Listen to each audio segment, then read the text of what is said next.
Bom dia, irmãos. Mais uma vez, uma satisfação estarmos juntos aqui para aprendermos um pouco mais da palavra do Senhor.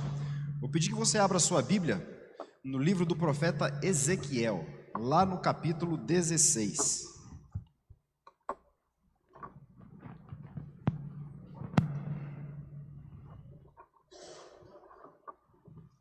Livro do profeta Ezequiel, no capítulo 16.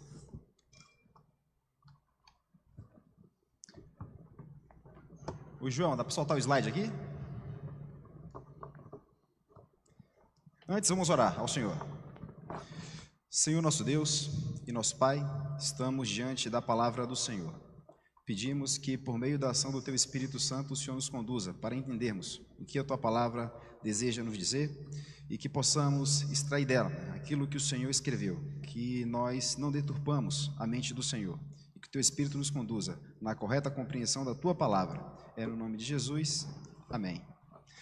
O capítulo 16 do profeta Ezequiel possui 63 versículos. Nós vamos trabalhar todos eles, e eu não quero ler aqui contínuo até o final, porque nós vamos trabalhar por blocos, por partes, tá? Então eu dividi esse capítulo em 5 partes para nós trabalharmos e pensarmos um pouco nesse capítulo 16. Mas antes, há a necessidade de que nós entendamos, né, em que período do espaço-tempo o profeta Ezequiel se encontra, né? Eu acredito que existem pessoas que acham que as coisas que aconteceram no Antigo Testamento é algo que aconteceu em algum outro planeta, em algum outro mundo. Não, foram coisas que aconteceram aqui, né? Aqui com o povo de Deus. E há a necessidade que nós saibamos onde se encontra o profeta Ezequiel e o porquê dessa profecia, de maneira que mais clara ela vai ficar, tão quanto nós conheçamos esse período histórico aí do povo de Deus lá no Antigo Testamento. Uma outra distinção que é importante fazer aqui, antes de nós tratarmos da aula propriamente, é que alguns fazem essa diferença de que Deus tinha um povo no Antigo Testamento e de que Deus tem outro povo no Antigo Testamento. E a gente vê o apóstolo Paulo dizendo que não, é um só povo, tá? Deus tem um único povo. Então, não estranhe quando eu falar do povo de Deus no Antigo Testamento como igreja, apesar de a palavra não constar lá no Antigo Testamento, mas o povo do Antigo Testamento é igreja, tal como o povo do Novo Testamento, tá? Então, a gente começa com a criação, para a gente poder entender tudo isso. A gente parte da criação. Deus criou Adão e Eva, e vemos que Adão desobedeceu a Deus, né? E Adão desobedeceu a Deus porque ele teve um outro Deus, além do próprio Deus, que foi ouvir a serpente, os seus próprios desejos. Então ele os satisfez ao dar ouvido à serpente. A gente percebe que então Adão comete um pecado de idolatria. Então Deus faz a promessa de reconciliar, né, o homem com Deus. E o que acontece? Caim mata Abel, e aí parece que a promessa de Deus de reconciliar o homem com ele mesmo fracassou. No entanto, a gente percebe que Deus suscita Sete, né? E então vem esse outro filho de Adão e de Eva, até chegar em Noé, e Noé tem o Sem, de onde vem os semitas, e a gente percebe que o povo de Deus o desobedece de novo, idolatra de novo, quando chega então Babel, né? E aí chega Babel, o povo se dispersa, o povo tem outros deuses, então Deus chama Abraão, e Abraão tem o Isaac, Abraão, né? Isaac tem o filho Isaac, que tem Jacó, que tem 12 filhos, que são as 12 tribos, e esse pessoal desce para o Egito, né, para buscar alimento. José já estava no Egito, então esse povo passa a ser escravo. Quando outras tribos invadem o Egito, então esse povo fica na condição de escravo, e Deus já havia dito a Abraão que esse povo seria escravo naquela terra. Então Deus levanta Moisés para tirar esse povo de lá. Quando estão no deserto, o que esse povo faz quando Moisés se ausenta para falar com Deus? Faz um bezerro de ouro, né? Adoram outro Deus, comete idolatria mais uma vez. Então, mais uma vez, o povo se afasta de Deus por conta disso. E aí segue a história. Antes de entrar na terra prometida, Moisés morre, então José avança com o povo para a terra prometida, então eles adentram em Canaã e passam a viver depois na condição dos juízes. E mais uma vez esse povo adorava outros deuses, cometendo, portanto, mais uma vez o pecado de idolatria. E Deus sempre levantando um juiz para que esse povo então se arrependesse e voltasse para Deus. Então a gente percebe que ao longo de toda a história o povo de Deus sempre cometeu idolatria, adorou outros deuses. Quando chega no período então da monarquia, a gente percebe que Saul, o primeiro rei, depois vem Davi, então Salomão, e o reino se divide. E quando chega, portanto, o reino das tribos estavam no norte, nenhum rei nenhum rei adorou a Deus. Todos os reis foram idólatras. Inclusive, a religião principal do Reino do Norte, cuja capital era Samaria, era a religião de Balaão, né? Então, eles idolatraram Deus. Tanto que em 722, Deus levanta os assírios e dizima completamente as 10 tribos do norte. E quando vamos para as 2 tribos do sul, o reino é Judá, nós percebemos que há uma alternância de reis que adoram a Deus e reis que não adoram a Deus, e reis que cometem o tempo todo idolatria, né? Então, o que Deus faz? Deus levanta, então, a Babilônia para levar esse povo cativo, trazendo uma forma de trazer juízo. Então, a gente percebe que ao longo de toda a história do povo de Deus, o povo sempre adorou outros deuses. E o que o profeta Ezequiel vai fazer aqui agora é exatamente comparar essa idolatria do povo a uma prostituta. Ou melhor, ele fala que é pior que uma prostituta. Então ele compara, Deus falando por meio do profeta, compara o seu próprio povo a uma mulher pior que uma prostituta.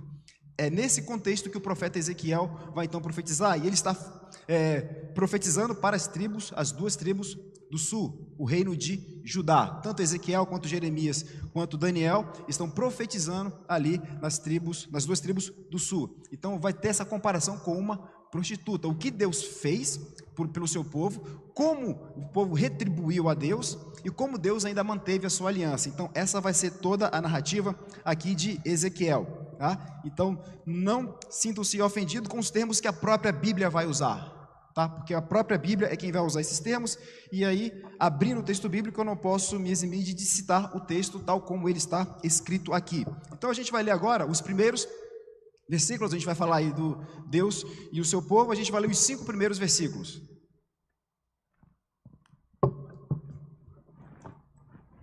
Veja o que diz. O tradutor da Bíblia colocou ainda assim, a infidelidade de Jerusalém. Veio a minha palavra do Senhor dizendo: Filho do homem, faze conhecer a Jerusalém e suas abominações, e dize: assim diz o Senhor Deus a Jerusalém: a tua origem e o teu nascimento procedem da terra dos cananeus. Teu pai era amorreu e tua mãe Eteia. Quanto ao teu nascimento, no dia em que nasceste, não te foi cortado o umbigo, nem fostes lavada com água para te limpar, nem esfregada com sal, nem em volta de faixas. O 5. Não se apiedou de ti olho algum para te fazer alguma destas coisas.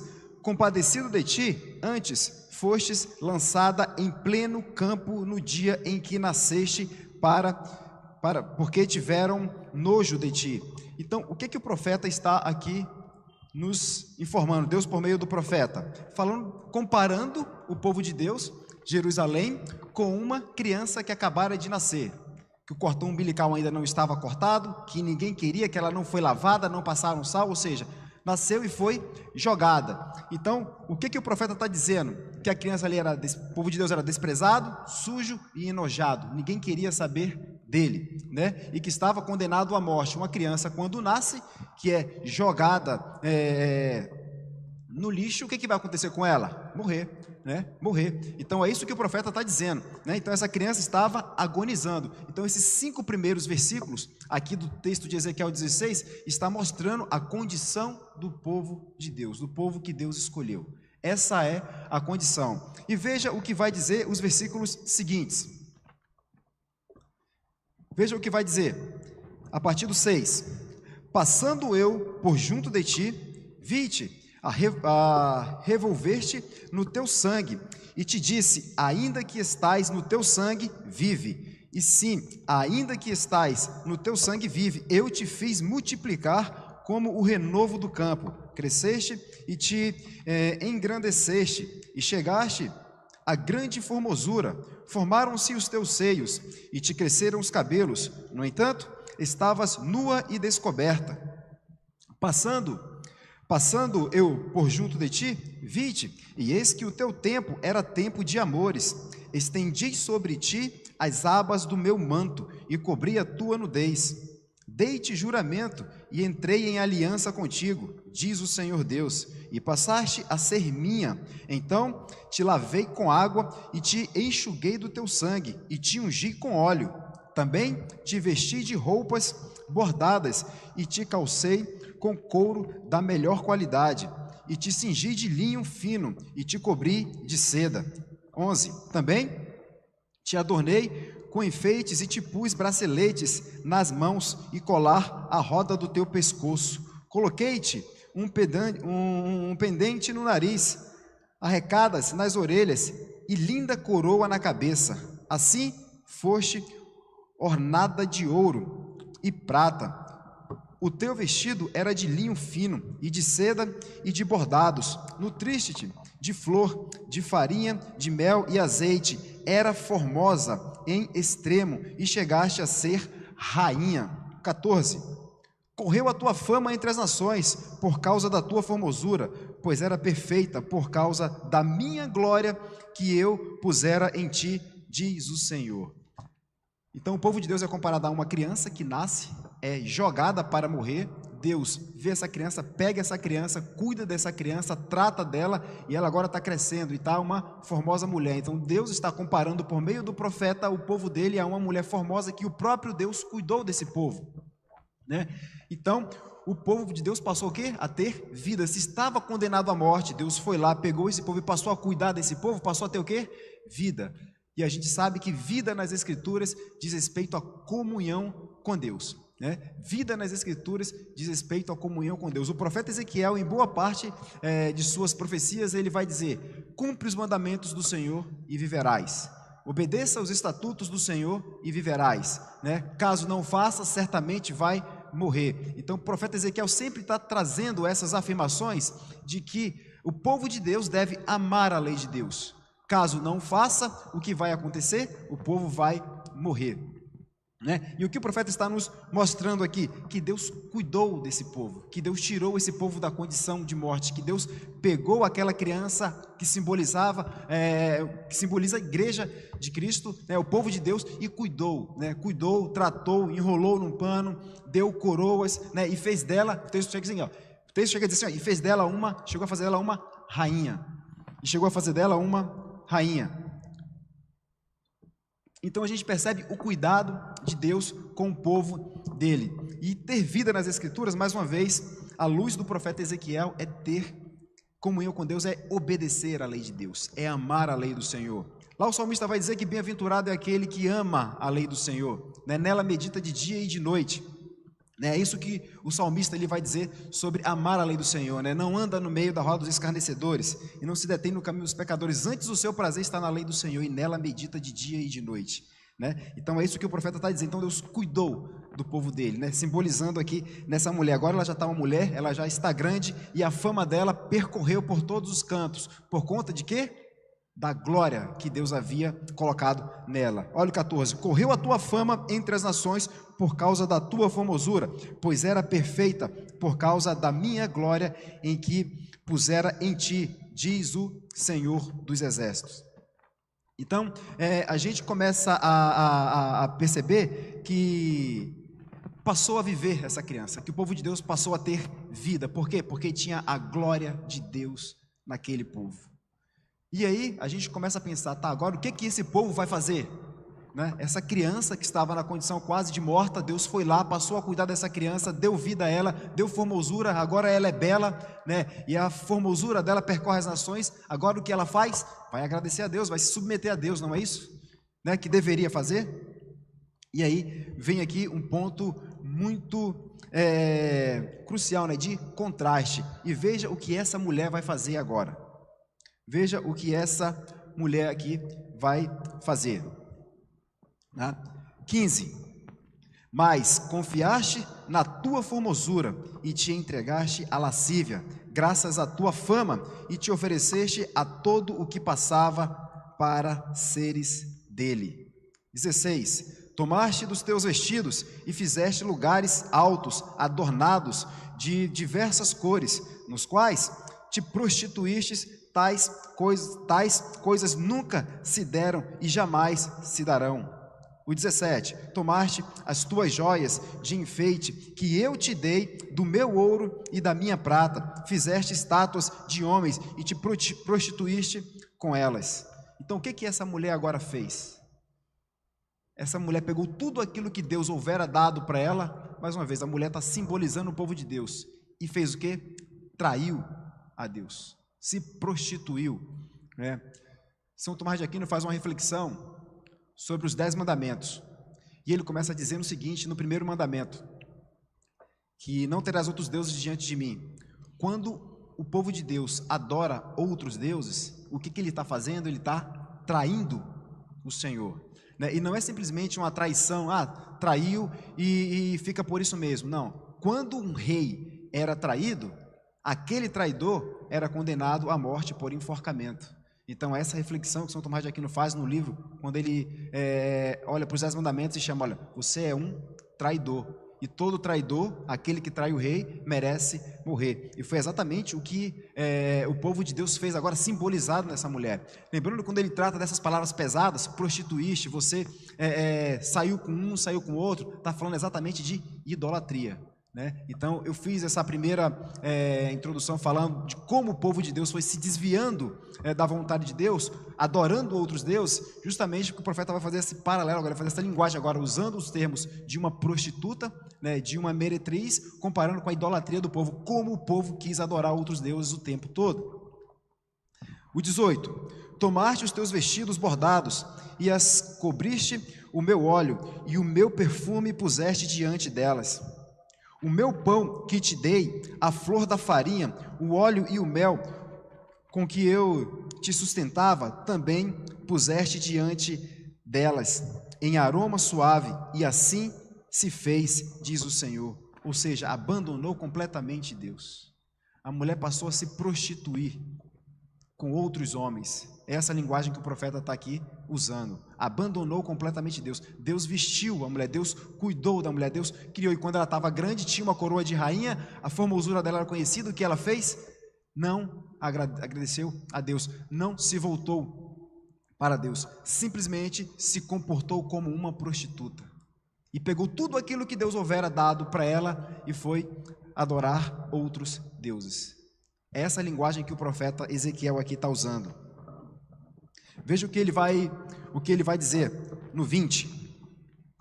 Demais, tomaste a teus filhos e tuas filhas que geraste, os sacrificaste a elas para serem consumidos. Acaso é pequena a tua prostituição? Né? Num tom aqui hiperbólico. Acaso é pequena a tua prostituição? Tudo isso que você fez, acaso é pequeno? Isso que você está fazendo? Adorando tantos outros deuses? Segue dizendo 21. Mataste os meus filhos e os entregastes a elas como oferta pelo fogo. Em todas as tuas abominações e nas tuas prostituições não te lembrastes dos dias da tua mocidade, quando estava nua e descoberta a revolver-se no teu sangue. E veja que interessante esse paralelo que o profeta faz. Não lembrou dos dias da tua mocidade.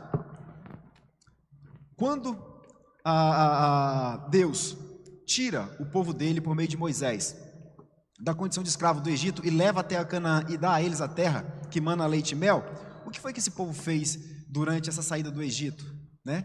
Fez um bezerro de ouro para poder cultuar. Não lembrou de Deus tirando eles da condição de escravo. E quando, no período da monarquia, essas tribos são divididas, né, depois que Salomão morre, o que acontece com o reino do norte? Adoram o tempo todo outros deuses. E o que vai acontecer? Em 722 a.C., os assírios, Deus levanta para que traga punição àquele povo que desobedeceu a Deus. Então, não lembraram de Deus, de tudo que Deus fez por eles, de tudo que Deus fizera, tirando da condição de escravo, dando maná, cuidando do povo, e eles não lembraram de Deus. E o profeta vai dizer, em todas as tuas abominações e nas tuas prostituições não te lembraste dos dias da tua mocidade, quando estavas nua e descoberta e revolveste no teu sangue. Veja que interessante, né? Se a gente remeter lá a Gênesis 3, na queda, O que acontece quando Eva come do fruto que Deus houvera proibido? E Adão? Ambos percebem que estão o quê? Nus. Ambos percebem que estão nus. Mas antes eles não percebiam e estavam nus. Mas por que isso aconteceu? Né? Porque eles haviam desobedecido a Deus. Então, eles pegam folhas para então se cobrirem, para esconderem a nudez, porque a percepção da nudez simbolizava a desobediência a Deus. E quando Deus vai até eles, o que Deus faz? Não, vocês não são capazes de cobrir. Né? Então Deus foi lá, pegou o couro dos animais e fez o couro do animal e fez a vestimenta para eles. Deus cobrindo aquilo que simbolizava o pecado, não os órgãos reprodutores, mas a percepção de que estavam nus. Sim, aquilo simbolizava o pecado. E Deus, olha, vocês não vão resolver o problema de vocês, quem vai resolver vai ser eu. Isso a gente já vê lá em Gênesis 3:21, esse texto quando Deus coloca couro de animais para cobrir a nudez de Adão e Eva, apontando em algum grau ali para Cristo, porque se tem um couro de animal ali, o sangue foi derramado, um animal foi morto, para que então pudesse Adão e Eva serem cobertos. E o profeta está dizendo, olha, você não lembrava da sua nudez. Então o texto bíblico o texto bíblico é extraordinário, porque a gente vai perceber que ele existe uma unicidade. A gente vai lendo os textos e vai lembrando de outras passagens escritas que vão se concatenando, e aí vai trazendo toda essa harmonia das escrituras. Veja o que vai dizer o 23. Depois de toda a tua maldade, ai de ti, diz o Senhor Deus, edificaste prostíbulos de culto e fizeste elevados altares por todas as praças. Não bastava apenas se prostituir, mas fez prostíbulos. Né?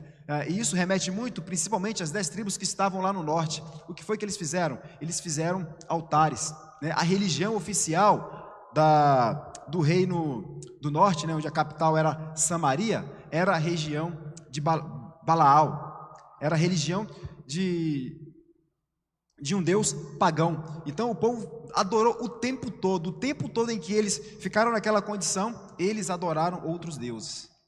E nas duas tribos do sul, como eu disse, se alternavam o tempo todo, né? Ora era um rei que fazia a reforma religiosa, era outro rei que estragava a reforma religiosa. Ora um rei fazia a reforma religiosa, ora o outro rei estragava a reforma religiosa. E o profeta segue dizendo, a cada canto do caminho edificaste o teu altar e profanaste a tua formosura, e abriste as pernas a todo o que passava, e multiplicaste as tuas prostituições. Olha a linguagem que o profeta usa. O profeta está comparando a idolatria do povo de Deus a uma prostituta. Será que a gente consegue ter a dimensão do pecado que é a idolatria? Será que a gente consegue ter uma ideia à luz do que o profeta está dizendo, à luz da linguagem do profeta, o que é o pecado de idolatria? E muitas vezes a gente acha que idolatria é só fazer uma imagem, é só você acender uma vela. A gente acha que idolatria é isso, mas idolatria vai muito mais além disso. Adão e Eva não tinham uma imagem, né? Eles foram convencidos pelo diálogo, pela conversa, né? Colocou o coração deles em outra coisa. Olha a linguagem que Deus, por meio do profeta, está usando. Vou ler de novo. A cada canto do caminho edificaste o teu altar. A idolatria estava em todo lugar. E profanaste a tua formosura. Tudo aquilo que Deus houvera feito foi profanado. E abriste as pernas a todo o que passava e multiplicaste as tuas prostituições. Não bastava idolatrar, mas idolatrar, adorava qualquer um outro Deus, menos o Deus que houvera cuidado do povo. Menos o Deus que houvera cuidado do povo. Né? Então a gente percebe que o povo é completamente imoral. E nós estamos falando do povo de Deus. Né? Às vezes a gente evita trazer a linguagem que a Bíblia usa, mas eu entendo que se Deus usou o profeta para usar esses termos, é porque Ele quer deixar claro. Deus abomina o pecado da idolatria. Deus abomina o pecado da idolatria. Em qualquer outro lugar que esteja o nosso coração, que não seja em Deus em primeiro lugar, isso é idolatria. Isso é idolatria. Veja o que vai dizer o 26. Também te prostituíste com os filhos do Egito, né? Adorando os deuses do Egito. Teus vizinhos de grandes membros, e multiplicaste a tua prostituição para me provocar-te a ira. Será que o texto precisa de explicação? A linguagem que o profeta está usando? Será que a gente consegue entender o tamanho da abominação que é o pecado da idolatria? Olha a comparação que Deus faz. Olha a comparação que Deus faz, né? Também te prostituíste com os filhos do Egito, teus vizinhos de grandes membros, e multiplicaste a tua prostituição para me provocares a ira. A idolatria provocando a ira. Então o povo adorava outros deuses da pior maneira possível. Da pior maneira possível. Veja o 27. Por isso estendi a mão contra ti e diminuí a tua porção e te entreguei à vontade das que te aborrecem, as filhas dos filisteus, os quais se envergonhavam do teu caminho depravado. Olha só, as filhas dos filisteus se envergonhavam dos caminhos de onde o povo de Deus andava, que era depravado. A filha dos filisteus, um povo que não era povo de Deus, tinha vergonha de como o povo de Deus se comportava em relação a Deus, né? E aí fica um ponto de reflexão. Não tem como nós não fazermos associação, né? Será que nós, na nossa condição de cristão, não tem outras pessoas olhando para nós assim, pô, mas será que de fato é cristão? E a segunda reflexão que São Tomás de Aquino faz no segundo mandamento, não tomar o nome do Senhor teu Deus em vão, é: se você não se comporta como um eleito de Deus, você é um falso. Você é um falso. E é exatamente isso aqui que o profeta Ezequiel está nos mostrando. Como o povo de Deus era completamente imoral e completamente falso. E segue dizendo no 28. Também te prostituíste com os filhos da Assíria. Portanto, eram insaciáveis e prostituindo-te com eles, nem ainda assim te fartastes. Quando o rei, eu não vou lembrar o nome do rei agora, que me fugiu aqui a memória, assumiu o reinado das tribos do norte, ele foi fazer um pacto, ele foi fazer uma aliança com o rei assírio. Mas para fazer essa aliança com o rei assírio, ele teve de adorar os deuses dos assírios. E é isso que o profeta está falando aqui, ó. Você está adorando outros deuses, vocês fizeram um pacto com outros deuses, vocês estão adorando outros deuses, né? Antes, multiplicaste as tuas prostituições na terra de Canaã, até a Caldeia, e ainda com isso não te afastastes. Ou seja, a idolatria tomou de conta do povo de tal maneira que não havia mais limite para adorar outros deuses. Não havia mais limite para cultuar outros deuses. É isso que o profeta aqui está nos dizendo, numa linguagem que me parece muito clara, né? Só a leitura do texto acho que já bastava para a gente poder entender do que o profeta aqui está falando, né? De como o povo de Deus não adora a Deus, de como o povo de Deus quer se afastar de Deus, de como o povo que Deus escolheu é imoral. Não por acaso o apóstolo Paulo vai falar que todos os pecados estão afastados da glória de Deus. A gente está falando de um povo que Deus escolheu. Deus começa a formar esse povo lá em Gênesis 12, com Abraão. Aqui a gente já está em Ezequiel. O povo está sendo levado cativo para a Babilônia. O 30. Quão fraco é o teu coração, diz o Senhor Deus, fazendo tu todas estas coisas, só próprias de meretriz descarada. Você faz tudo isso, isso é próprio de uma meretriz descarada, não tem vergonha nenhuma, não tem pudor nenhum. Não tem limite para a tua prostituição. A linguagem é pesada? A linguagem é dura?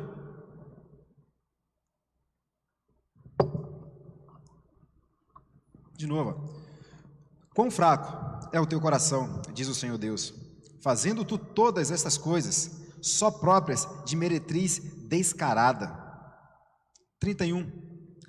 Edificando tu o teu prostíbulo, alimentava o prostíbulo, né, de culto, a entrada de cada rua, e os teus elevados altares em cada praça, não foste sequer como a meretriz, pois desprezastes a paga. O que o profeta está dizendo aqui? O que Deus está falando por meio do profeta? Que o povo de Deus era pior que uma prostituta, pior que uma meretriz, porque a prostituta, a meretriz, fazia aquilo em troca de dinheiro. Já o povo de Deus sequer tinha algo em troca. E aí quando a gente olha para o culto, né, ao Deus, por exemplo, Moloque, o profeta vai falar aqui, que as crianças eram oferecidas a ele, a gente vai perceber o que está sendo falado aqui, né? Era oferecido o culto a esses deuses em troca de que esse Deus ajudasse em alguma coisa. Vou oferecer essa criança viva, queimar ao Deus Moloque em troca de que ele me dê a vitória numa batalha. E o que o profeta está falando aqui? Ó, vocês fazem isso em troca de nada. Vocês fazem isso por vontade. O teu coração está completamente deturpado, está completamente desviado. Vocês fazem isso porque vocês têm prazer nisso. Então vocês são pior que uma meretriz. Vocês são pior que uma prostituta. 32. Foste como a mulher adúltera, que em lugar de seu marido recebe os estranhos. A todas as meretrizes se dá a paga, mas tu dás presentes a todos os teus amantes e fazes para que venham a ti de todas as partes adulterar contigo. Além de não receber, por isso ainda pagava para poder satisfazer os próprios prazeres. Então o profeta usa uma linguagem muito pesada, muito clara e muito objetiva, mostrando, denotando o quanto Deus odeia o pecado da idolatria, o quanto Deus abomina o pecado da idolatria. Então o que o profeta Ezequiel vai trazer aqui é exatamente essa explicação do quanto Deus abomina a idolatria. E a gente vai ver mais adiante que idolatria, como eu disse, não é apenas você cultuar uma imagem, adorar uma imagem. Idolatria vai ser tudo aquilo que a gente substitui Deus, tudo aquilo que vem em primeiro lugar. Quando Deus deveria vir em primeiro lugar, a gente coloca outras coisas em primeiro lugar. Quer um exemplo disso? A cama quentinha hoje, né? Prefiro ficar na cama quentinha no frio a vir cultuar a Deus no dia do Senhor. Isso é uma substituição, isso é idolatria. E o profeta Ezequiel está falando o quanto Deus abomina isso. Ah, mas isso não tem nada a ver, não, tem sim. Lembra-te, pois, de onde tu caíste e volta às primeiras práticas, ao primeiro amor. Primeiro amor é tudo aquilo que deve vir. Primeiro amor é Deus vindo em primeiro lugar em tudo. É Deus sendo o primeiro em tudo. Então a gente acha que não. Ah, mas são coisas pequenas. E daí? Aqui Deus está escancarando o quanto Ele odeia o pecado da idolatria, o quanto o pecado da idolatria é abominável por Ele. E mais uma vez, idolatria é tudo aquilo que a gente coloca no nosso coração no lugar de Deus. O 30, veja o que diz o 34, perdão. Contigo, nas tuas prostituições, sucede o contrário do que se dá com outras mulheres, pois não te procuram para a prostituição, porque dando tu a paga e a ti não sendo dada, fazes o contrário. Faz exatamente o contrário, né? Pior do que outras meretrizes, do que outras prostitutas, porque as outras fazem por dinheiro, tu não. Tu não só faz isso, como você paga para poder fazer isso. O 35. Portanto, ó meretriz, ouve a palavra do Senhor. E a palavra do profeta está vindo em tom de advertência. A palavra do profeta está vindo em tom de conselho. Primeiro o profeta está escancarando o que é o povo de Deus, comparando o povo de Deus a uma mulher pior que uma prostituta. Olha, vocês são assim, vocês fazem isso. E a gente já viu ao longo de toda a história como o povo de Deus tem se comportado adorando todo o tempo a outros deuses. Desde a queda, o povo de Deus sempre adora outros deuses, sempre comete o pecado da idolatria. Então o profeta começa nessa primeira parte falando disso, falando de como vocês são, de como é o povo de Deus. Olha o que vocês fazem. E aqui já é povo de Deus, aqui já é igreja, a gente não está falando de um outro povo, não, é o povo de Deus aqui. Então a lei do Senhor aqui é quebrada por puro prazer, desobedecem à lei do Senhor por puro prazer, por pura vontade, não tem amor, não tem apreço pela lei de Deus, então despreza a lei do Senhor por pura vontade, é isso que o profeta está nos mostrando aqui, E aí, o que vai acontecer agora? Deus vai trazer o castigo sobre o seu povo. Deus vai mostrar como Ele vai trazer juízo sobre esse povo. E a gente vai perceber que ao longo da história Deus fez isso. Veja o que diz o 36. Diz o Senhor Deus: por ter exagerado a tua lascívia e se ter descoberto a tua nudez nas tuas prostituições com os teus amantes, e por causa também das abominações de todos os teus ídolos e do sangue dos teus filhos a estes sacrificados. Olha só, 37. Eis que ajuntarei todos os teus amantes com os quais te deleitastes, como também todos os que amastes, com todos os que aborreceste, ajuntá-los-ei de todas as partes contra ti, e descobrirei as tuas vergonhas diante deles, para que todos as vejam. O que Deus está dizendo aqui por meio do profeta? que todos aqueles ídolos, que tudo aquilo com o qual o povo de Deus houvera se envolvido, Deus vai levantar todos esses povos e vai trazer agora contra o povo de Deus. É isso que Deus vai fazer agora. E o que acontece em 722 a.C.? Deus levanta os assírios para trazer juízo sobre as 10 tribos que estavam no norte, né, cuja capital era Samaria. É exatamente isso que Deus faz, trazendo juízo, trazendo o castigo. E nós vemos os assírios, a gente vai entender por que Jonas, ele não queria, né, foi resistente em levar a pregação para Nínive, né, que era a capital da Assíria.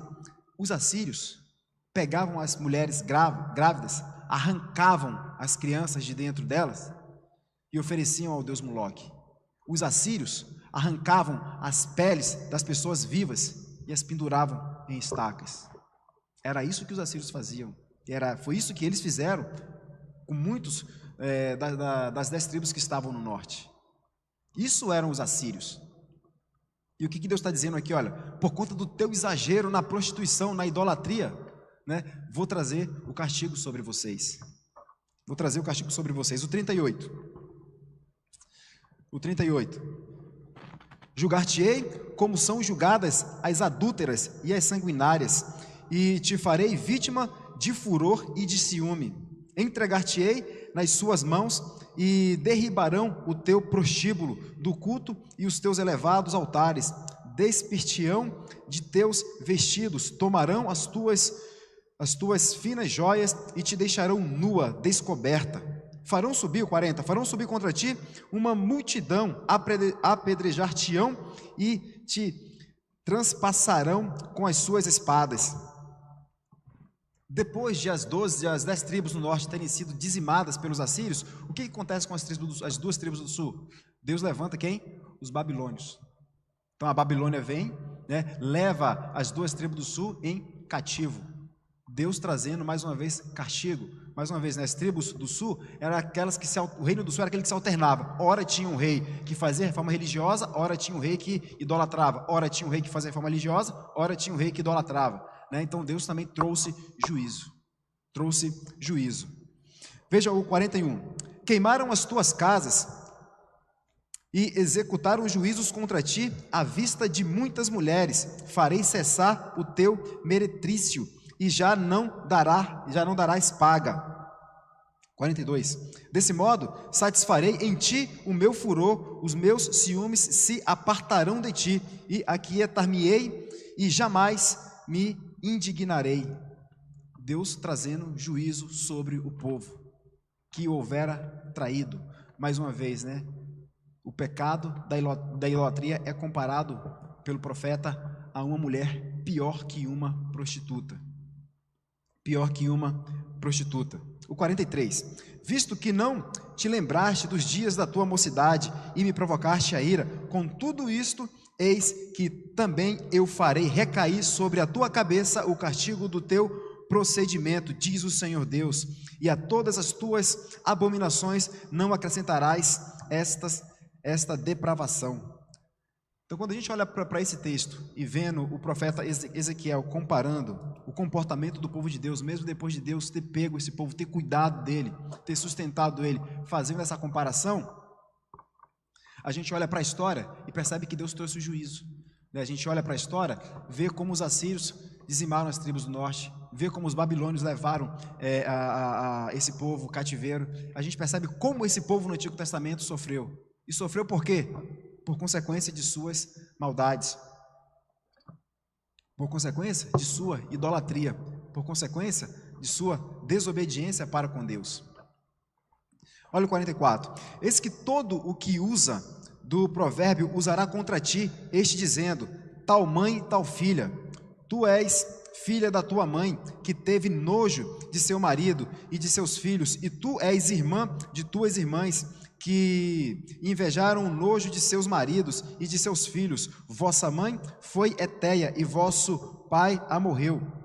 A tua irmã, a maior, é Samaria, falando do reino do norte, que habita à tua esquerda com suas filhas, e tua irmã é menor, que habita à tua mão direita. É Sodoma e suas filhas. Então, comparando com outras nações, que na verdade o povo de Deus era pior do que esses outros reinos.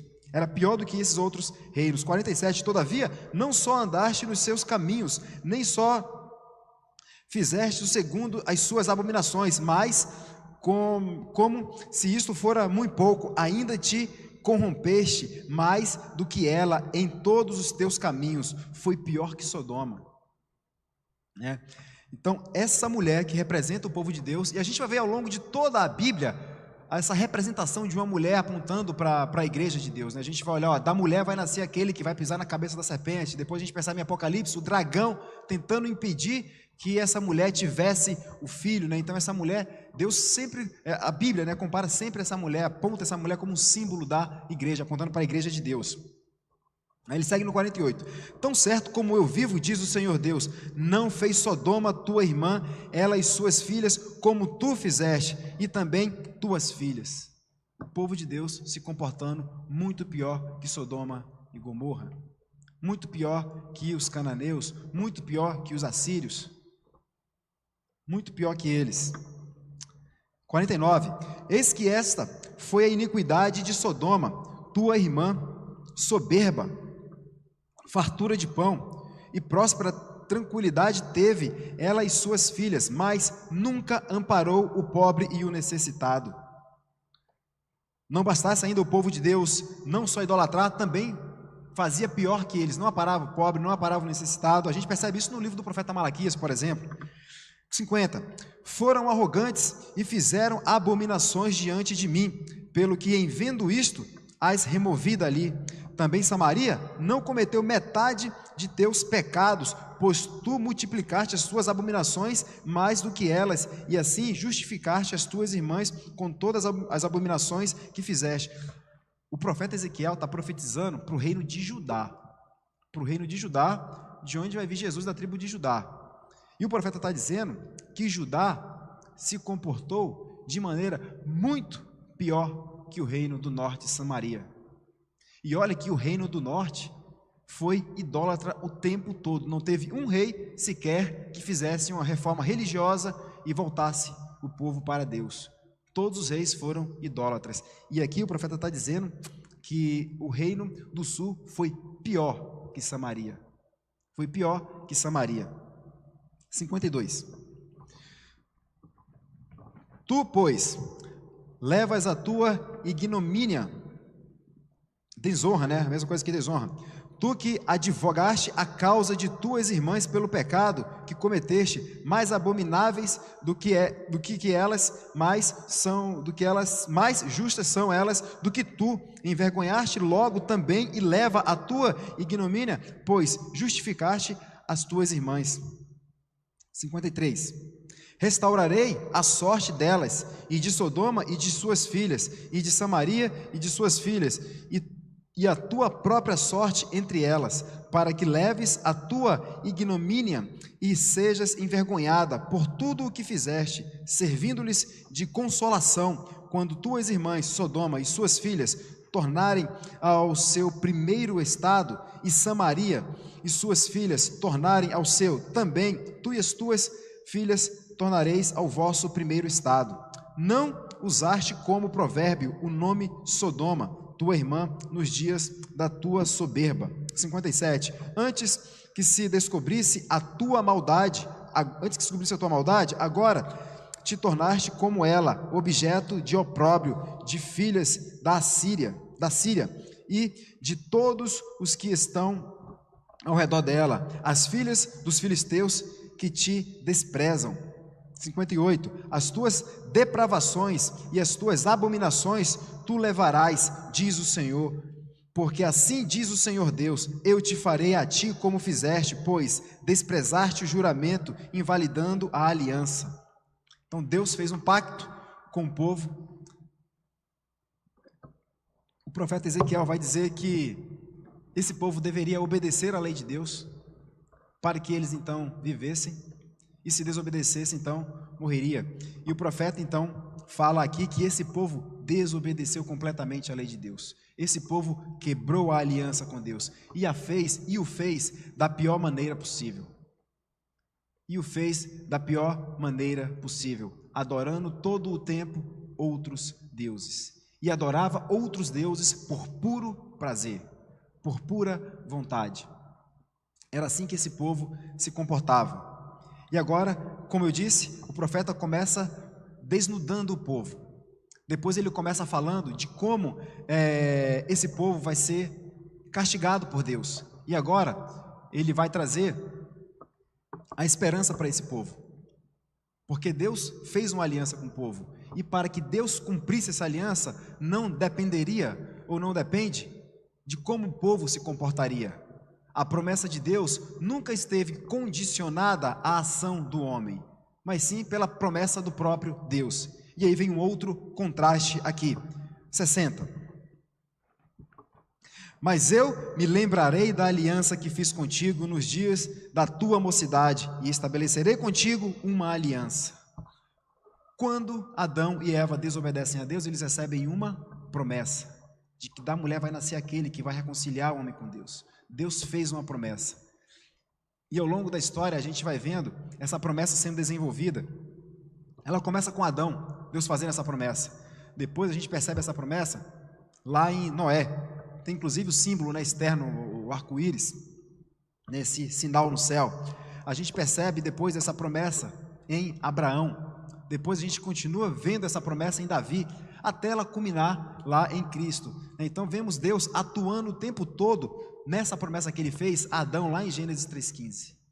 Promessa essa feita lá na eternidade, como diz lá no livro, na carta de Tito, no capítulo 1. Então o povo o tempo todo desobedecendo a Deus. O profeta começa desnudando o que eles são, o que vocês fizeram. Depois o profeta mostra como Deus puniu o povo. E agora o profeta vai mostrar, Deus por meio do profeta vai mostrar como Deus vai garantir o cumprimento da aliança dele. E é essa certeza que nós devemos ter, que Deus garante o cumprimento da aliança. E ele disse, vou ler o 60 outra vez. Mas eu me lembrarei da aliança que fiz contigo nos dias da tua mocidade e estabelecerei contigo uma aliança eterna. 61. Então te lembrarás dos teus caminhos e te envergonharás quando recebestes as tuas irmãs, tanto as mais velhas como as mais novas, e tais darei por filhas, mas não pela tua aliança. Não é por tua causa, não é por você. Eu vou lembrar da aliança que fiz contigo. E eu vou lembrar da aliança que fiz contigo, de modo que você vai lembrar do que eu fiz por você e você vai se arrepender por conta disso. Então veja como é o modus operandi de Deus. Então eu lembrei da aliança. E vocês serão restaurados para ter um relacionamento comigo. Vocês passarão a entrar em comunhão comigo. Passarão a amar a minha lei. Ele segue no 62. Estabelecerei a minha aliança contigo e saberás que eu sou o Senhor. 63. Para que te lembres e te envergonhes e nunca mais fale a tua boca soberbamente por causa do teu opróbrio. Quando eu te houver perdoado tudo quanto fizeste, diz o Senhor Deus. Quando eu houver te perdoado tudo quanto fizeste. O que foi que o povo de Deus fez? A comparação que o profeta faz é a uma mulher pior que uma prostituta. E Deus diz, a minha aliança vai permanecer. E eu vou lembrar vocês do que eu fiz por vocês. E vocês vão pedir perdão, vão se envergonhar disso. Vocês vão se envergonhar disso. E ele diz aqui, no final, que Deus vai perdoar tudo o quanto vocês fizeram. E aí a gente vê esse perdão culminado onde? Na pessoa de Cristo.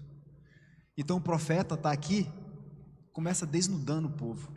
O que nós somos, e isso serve para nós também. O que nós éramos? O que nós fazíamos?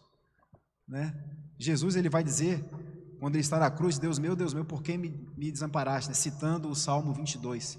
E o salmista continua dizendo que nós somos vermes, e Jesus se fez verme. E nós também transitávamos nessa podridão. E quando olhamos para esse texto de Ezequiel, isso mostra o quanto nós éramos podres, na condição de não regenerados. E agora Deus fala, vou lembrar vocês de tudo o que eu fiz por vocês, e vocês vão se envergonhar do que vocês fizeram contra mim. E agora eu vou perdoar vocês, porque a minha aliança com vocês é o quê? Eterna. A minha aliança com vocês é eterna. Então o que o profeta faz aqui, o que Deus faz aqui por meio do profeta, nesses 63 versículos, é mostrar quem nós éramos. E mostrando que Deus também castiga o seu povo. e que Ele também perdoa o seu povo. E que façam que nós nos lembremos do que Ele fez e tenhamos vergonha quando desobedecemos a lei de Deus, quando nos comportarmos em contraste com a lei do Senhor. E Ele diz, vou mostrar a vocês, vocês vão se arrepender e vocês vão voltar para mim. É isso que o profeta aqui está nos mostrando, né? E diante disso, eu trouxe 3 reflexões para que nós possamos fazê-las aqui. A primeira, o pecado da idolatria é traição para com Deus. Se há algo em nós que nos atrai mais do que Deus, precisamos restabelecer a ordem do nosso relacionamento com o nosso Senhor. Se eu não venho no dia do Senhor para a igreja, por conta de um futebol, por conta do meu cobertor que está mais quentinho, você pode ter certeza, meu irmão, isso é idolatria. Você pode ter certeza, minha irmã, isso é idolatria. Se no dia do Senhor, o frio é mais gostoso do que estar com o povo de Deus reunido para ouvir o que Deus fez por nós e respondermos a Ele em gratidão pelo que Ele fez, se o meu cobertor quentinho, a minha cama quentinha é mais importante do que isso, isso é idolatria. E Deus abomina o pecado da idolatria. Se o futebol é mais importante do que estar reunido no dia do Senhor com o povo de Deus para adorá-lo, isso também é idolatria. Idolatria não é só fazer uma imagem.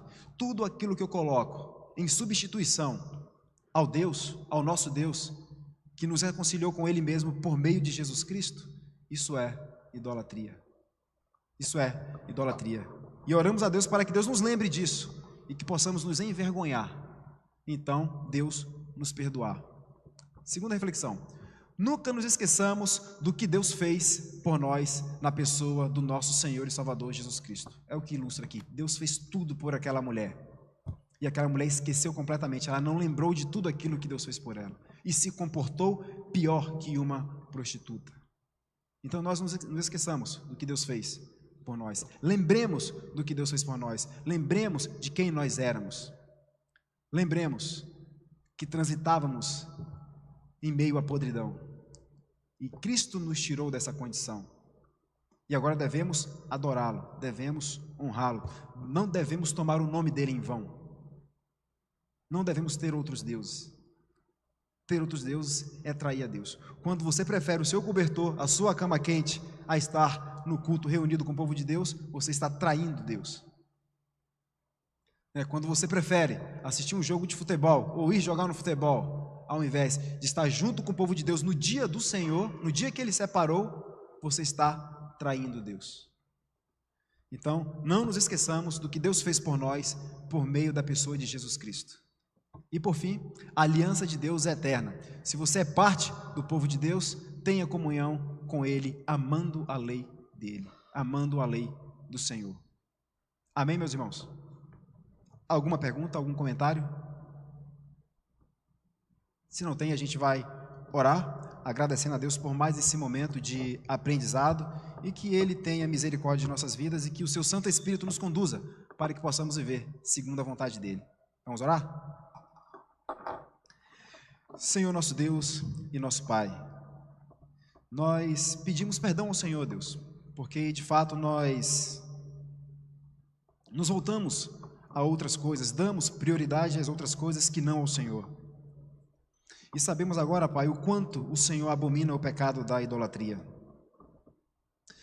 Tem misericórdia de nossas vidas, Deus. E peço ao Senhor agora, pedimos ao Senhor agora, que por meio do Teu Santo Espírito o Senhor possa nos mostrar, possa nos envergonhar, e que diante da vergonha daquilo que nós fazemos, que é contrário à lei do Senhor, que nós possamos pedir perdão ao Senhor, e que o Senhor possa nos perdoar, e que nós possamos ter amor pela lei do Senhor, que nós possamos conhecer a lei do Senhor, que nós possamos ter prazer na lei do Senhor, e que nós, Deus, possamos andar segundo a Tua vontade, segundo o Teu querer, segundo os Teus propósitos. Perdoa, Deus, os nossos pecados, as nossas falhas, os nossos erros, pecados no falar, no pensar, no agir, na omissão.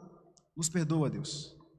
Tem misericórdia de nós por meio do nosso Senhor e Salvador Jesus Cristo. Nos olha por meio do nosso Cristo, do nosso Senhor, do nosso Salvador. Fica conosco, Deus. Pedimos agora que o Senhor nos leve em paz para as nossas casas e que logo mais à noite o Senhor nos traga para que possamos ouvir o que o Senhor fez por nós e que nós possamos responder em agradecimento, em gratidão, aquilo que o Senhor fez por nós.